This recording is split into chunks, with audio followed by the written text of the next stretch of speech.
खतरनाक ताबूत। क्या? निशा का जवाब सुनकर दोनों के मुंह से एक साथ निकला। हाँ, निशा ने कहा, वैसे भी अंकल वो हवेली छोड़ चुके हैं जब से उन्होंने पापा का बिजनेस संभाला है। वो हवेली? राज बोला, जहाँ के चौकीदार ने उस हवेली को रेस्ट हाउस बना दिया है।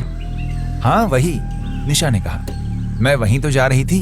वैसे वो तेजू बाबा मुझे जरा भी पसंद नहीं है। हर समय इतने सीरियस रहते हैं कि मुझे तो कभी कभी वो इंसान नहीं, इंसान के रूप में कोई आत्मा लगते हैं। तेजू बाबा? यश ने सवाल किया। वही जिनको राज ने चौकीदार कहा था, निशा ने बताया। तो वो तुम्हारे अंकल की हवेली है? यश ने आश्चर्य से पूछा। हाँ, अजीब है वो भी। हवेली के चारों तरफ जंगल बना दिया है। वहां जो किसान खेती बाड़ी करते थे ना, उनका गांव हवेली के पास में ही था। अंकल ने उनका गांव दूर बसा दिया। ये सारी जमीन इन्हीं की है ना, और फिर हवेली को रेस्ट हाउस बनाने की क्या जरूरत थी भला? तुम्हारे तेजू बाबा का खर्च तो एसी से चलता है ना, राज बोला। तुम लोग उस हवेली में पहले भी ठहर चुके हो क्या? निशा ने सवाल किया। हाँ, लेकिन उसे तो बहुत टाइम हो गया, राज ने जवाब दिया। किस काम से आए थे उधर? निशा ने उसकी आंखों में देखते हुए जैसे कुरेदा। कॉलेज में थे उस जमाने में, पिकनिक मनाने आए थे। ओह, बाहर की तरफ देखते हुए निशा के मुंह से अचानक निकला, लो शुरू हो गई बारिश। बारिश भी अचानक और मूसलाधार शुरू हो गई थी। जोरदार बादल गरजने लगे थे और तेज बिजली चमकने लगी थी।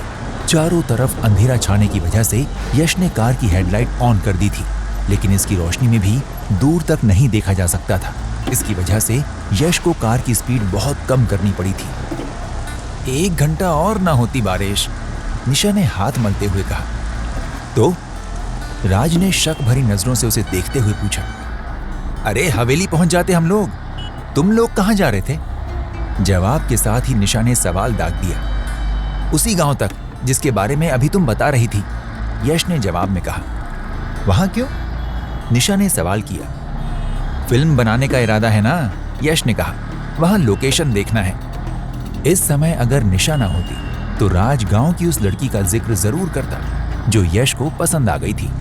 बारिश की वजह से अब रास्ते में कीचड़ हो गई थी। यश को मजबूरन कार की स्पीड बहुत कम करनी पड़ी और फिर आगे चलकर उसे कार रोकनी ही पड़ गई। मुश्किल है अब आगे जाना, उसने ठंडी सांस लेकर कहा। बारिश रुकने के बाद ही आगे बढ़ा जा सकता है। उसने इंजन भी बंद कर दिया। रुकना ही अच्छा है, राज ने कहा।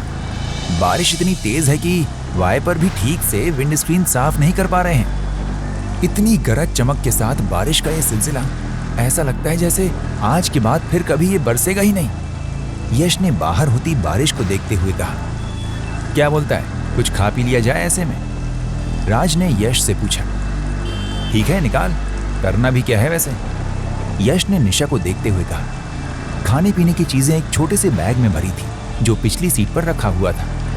एक टिफिन तो मैं भी लेकर चली थी, निशा बोली। चलो तो फिर तुम भी निकालो अपना माल, देखते हैं क्या है, यश ने मुस्कुराकर कहा। हमारा बैग भी तुम ही रख लो, एक छोटा सा बैग और है, उसमें बस खाने पीने का सामान है। राज हंसा। भाई कुछ देर पहले ही एक्सीडेंट भी हुआ है, ये तो हम लोग भूल ही गए।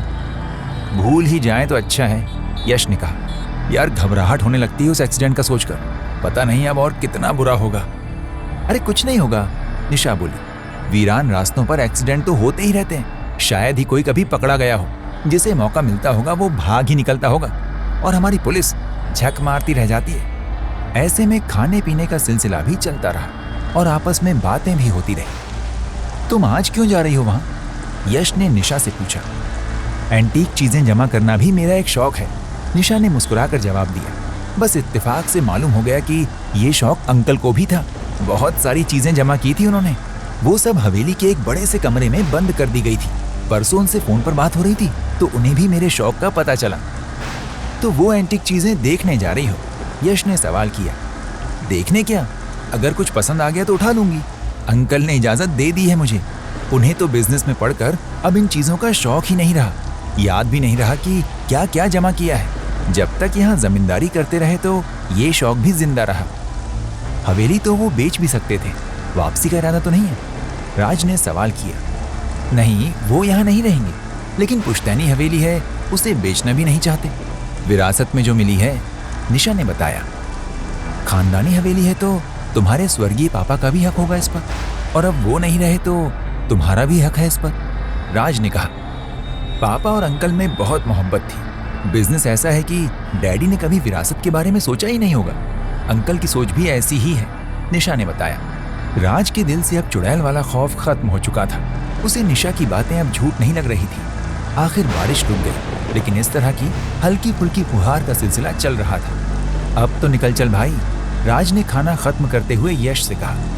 हाँ, अब चलना ही चाहिए, लेकिन यश ने घड़ी पर नजर डालते हुए कहा, अभी अंधेरा तो बादलों की वजह से है, लेकिन हवेली तक पहुंचते पहुंचते रात हो ही जाएगी, और अब वहां सिर्फ आराम करने के लिए नहीं, रात गुजारने के लिए रुकना पड़ेगा। मैं तेजू बाबा से कह दूंगी कि तुम लोगों का खास ख्याल रखें, निशा बोली। बल्कि ये कहने की भी जरूरत नहीं पड़ेगी, इतना ही कहना बहुत होगा कि तुम दोनों मेरे दोस्त हो। यश ने कार का इंजन स्टार्ट कर दिया था।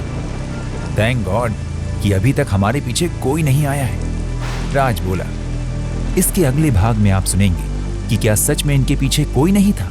क्या वे सकुशल हवेली तक पहुंच जाते हैं, और पहुंच जाते हैं तो वहां क्या होता है आगे सुनते रहिए सिर्फ ऑडिटेल्स पर।